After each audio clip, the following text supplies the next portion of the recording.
The near 90-degree mid-morning sun and heat did not deter students from 2 primary and 1 kindergarten school in the Port Loyola area of Belize City from taking a stand against crime.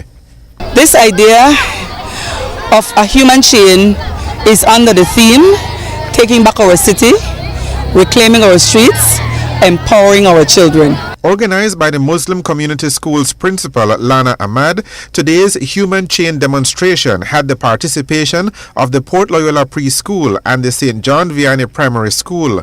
Ahmad says this is a live lesson in social studies for the children. When you talk about a chain, just the concept of the chain, which is you have something, you're chaining something that belongs to you, which is Belize. Belize belongs to law-abiding citizens. So that is the concept behind the whole idea of the human chain. Taking back our streets, taking back our city, reclaiming our streets. The concept of, as law-abiding citizens, the city is ours, the street is ours, and we should be free to walk it whenever and however we feel like doing it, as long as we're doing things within the law. It is not for thugs, it's not for criminals, it's not for people who are breaking the law. It's for the people like myself and yourself who are paying our taxes, who have the freedom, and our children to move around freely and safely within our society.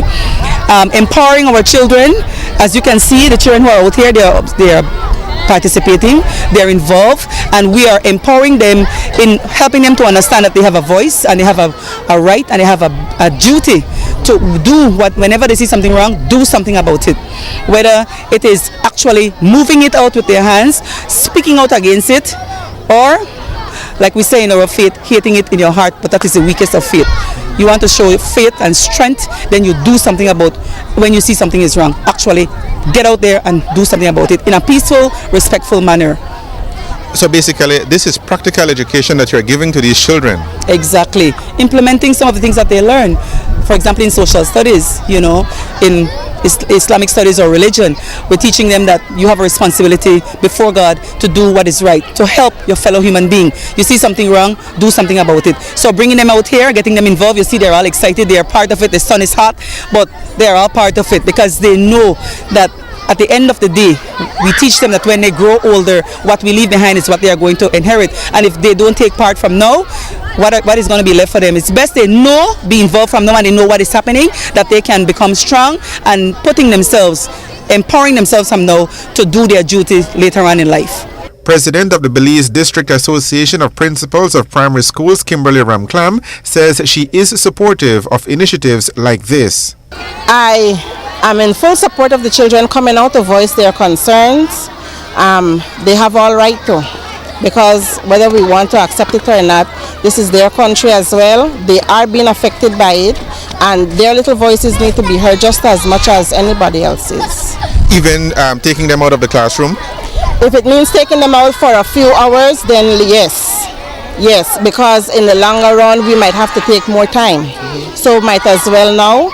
And it's school is beginning to close, and so exams are finished, and I think it's a nice activity to culminate the school year. Now, activities like this, is this a part of the practical education for these children? This is a lesson in social studies, if you will? It's a lesson in life, and we know that social studies is a study of life. And so yes, we need to let them know how they can assist their country, and this is one way of them assisting for a good cause. Especially since crime has been touching every sector of the community, including the nation's youngest citizens.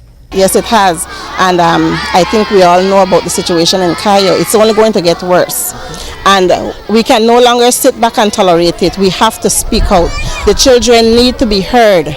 And while the adults were instrumental in organizing today's demonstration, the children themselves had some of the more powerful messages to the nation. What's your name, baby? Celine. Celine, and what is it you wanted to tell me? I want to stop the killing and stop the violence. I noticed you got a picture in your hand. Who pictured that? My brother. All right. And what happened to your brother? He gets shot. All right. What is your name, baby? Kelsey. And what is it that you wanted to say to me? I sorry that Nell dead, but these are the future of Belize. I know Muslims believe in God. That's right, babe. That's right. Tell me, what is your name, baby? Serafina Gonges. And what is it you wanted to say to me? Stop the crime and violence. All right. And make Belize a better place. We should stop the fighting and the killing. We want to give love and this is we country, so we should stop the fighting and the killing. Cause enough is enough. We want we country back. The Human Chain event was scheduled to last for 2 hours, but because of the intense heat, it had to be cut short by 30 minutes. Reporting for Love News, I am Patrick Jones.